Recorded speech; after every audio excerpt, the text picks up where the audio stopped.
Hello, this is your host Justin, and you're listening to History Night Live. And today's topic will be Fredrick Douglass, who was an African American slave. He was born in Talbot County, Maryland, and has no idea what year he was born in. Many masters don't tell their slaves when they were born to keep them ignorant of it, and claims he had never met a slave who remembered his birthday. His mother's name was Harriet Bailey, and his father was a white man who was rumored to be his father.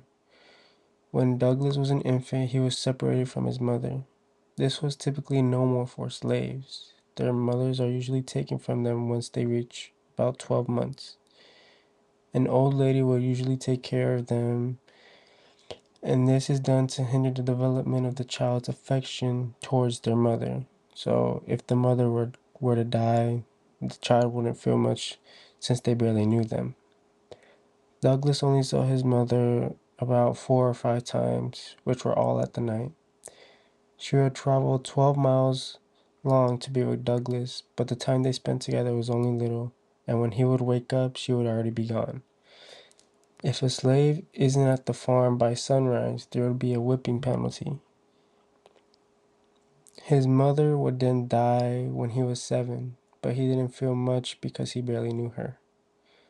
Since Douglass never knew who his real dad was, and it was rumored to be his master, he was considered a mulatto. A mulatto is a slave whose parents are either black or white, so a mixed race slave. Mulattoes often suffer greater hardships, and the master's white wife, who often hates them because they're not her children. To keep the master's wife content, the master would often sell his own children. Douglass had two masters, one named Anthony, often referred to as Captain Anthony, and an overseer who was called Mr. Plummer. Mr. Plummer was a very savage man who would often punish slaves and would take pleasure in it. One night, Douglass's aunt Hester went out and was caught by Captain Anthony. She was then whipped for disobeying his orders and being caught in the company with a young man named Lloyd Nett.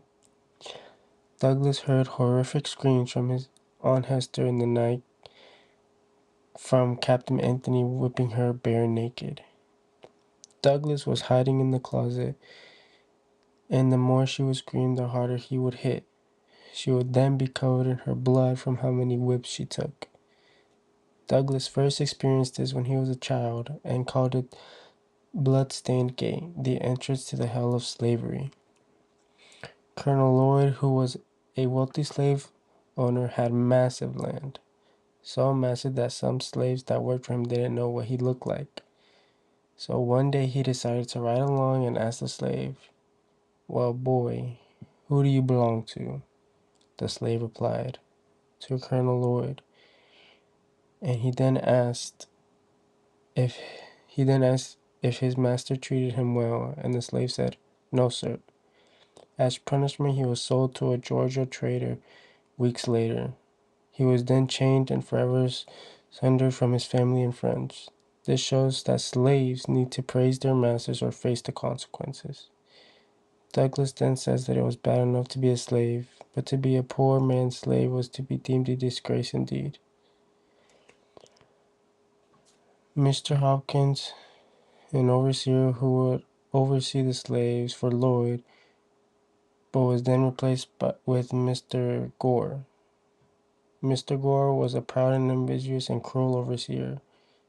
One historical event that happened was Mr. Gore began whipping a slave named Denby. Denby then ran away from him into a creek, hiding himself from Mr. Gore. Gore then called out to Denby to come out, but he never did. After the third call, Denby still didn't come out, and that was his final warning. Mr. Gore then found him and shot him dead, which then stained the creek with blood, making the water fill up red. This then set the example that if anyone disobeyed Mr. Gore, they too would die. Mr. Gore faced no repercussions for his action and told Mr. Lloyd that if he were to let them be live, it would lead to a total subversion of all rule and order upon the plantation. This wasn't a crime because there were other cases where white men killed their slaves. And remember, I'm your host Justin, and you're here at History Night Live. Douglass was too young to be included in slave field labor, so he would tend to the cows, the garden, and run errands for Miss Lucretia Auld, who was the Captain Anthony's daughter. Douglass didn't have much clothes and would be nearly naked all year round. He was so cold that in the night he would steal a corn bag to cover him up. Around 7, he learned he was going to be sent to Baltimore to live with Mr. Hugh Auld, his brother to his master's son-in-law. Once he got to Baltimore, he was introduced to Sophia Auld, who was the mistress. She was a beautiful white woman and very kind. Douglas's job was to tend to her young son, Thomas Auld. Sophia Auld would then teach Douglass the alphabet and how to spell short words. Douglass was truly grateful for this.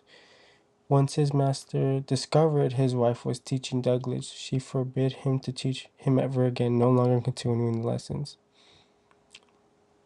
He said it would make Douglass discontent and unhappy because he would learn the truth about slavery.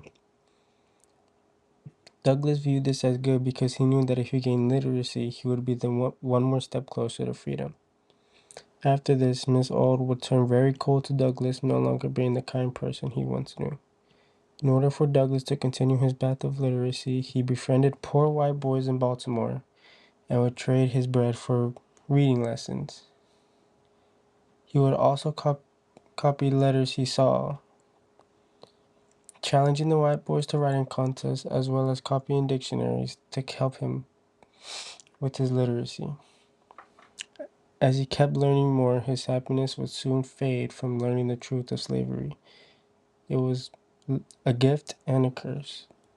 Learning that he would be a slave for life made him go into the deepest gloom. After Douglass' masters died, he was called back to the Great House Farm for the division of property. This is where slaves were transferred to different places, and some went even further south where they would be treated even harsher. Douglass was then transferred to Mrs. Lucretia Auld, who was Captain Anthony's daughter. Soon after she passed away, Thomas Auld would get Douglass, and they would live in Maryland. Under Thomas, Douglass suffered great hunger, since he was poor and wasn't a well-fit slaveholder. Douglass then tried to form a Sabbath school, but was shut down by Thomas. With this, Thomas was frustrated with Douglass and hired Mr. Covey,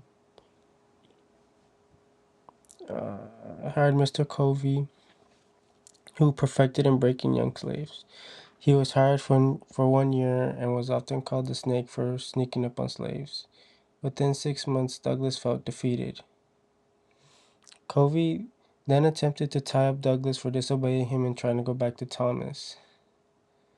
Douglass was infuriated and filled with rage. This would lead to Douglass fighting back and having a confrontation that lasted over 2 hours with Covey. Douglass then wins and Covey gives up, but he never reported it because he feared of losing his reputation from losing to a young slave. Douglass felt free even though he was still a slave. Douglass would then be hired out by Mr. William Freeland, who he said was a better person than Thomas and Covey. Douglass was able to start a Sabbath school and teach other slaves how to read. Douglass and 4 other slaves then tried to escape, but on the morning of their plan, they were caught and arrested. Remember, I am your host, Justin, and you're listening to History Night Live. The slaves were then taken to jail in Easton, but despite the threats they faced, they didn't give up any information. The others were sold to Georgia traders, while Douglass was sent to Baltimore again with Thomas's brother, Hugh Auld.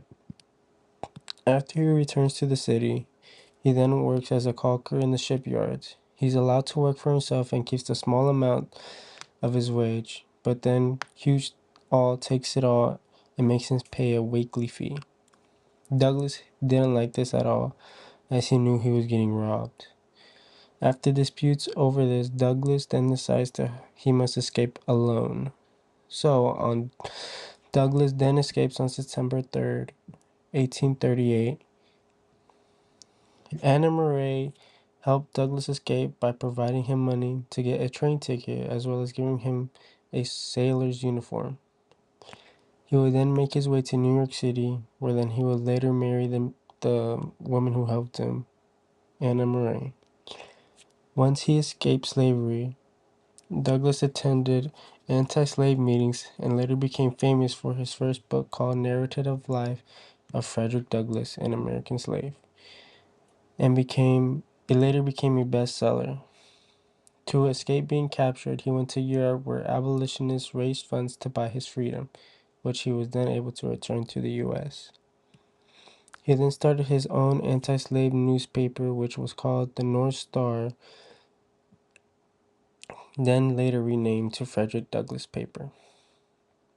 During the Civil War, he advised Abraham Lincoln and served as a recruiter for the Union Army, and he would then advocate for the 14th and 15th Amendment for citizenship and black voting rights for men. Douglass would then pass away in 1895. The experiences Douglass left about slavery was how cruel it was, showing the horrific consequences they faced and often weren't treated as humans. The institution's impact on enslaved people show how they would often run away and would then be punished and be shown as an example. The law didn't help slave people at all. The legacy of slavery still impacts many citizens today, as African American societies are less wealthier than white societies due to them being slaves in the 1800s. Race disparities are shown by African Americans say they have been oppressed for many years due to the Jim Crow laws and the redlining, and saying there's a lot of white supremacy in the United States. Frederick Douglass is an important historical figure and shows the true nature of how slaves were treated in the 1800s.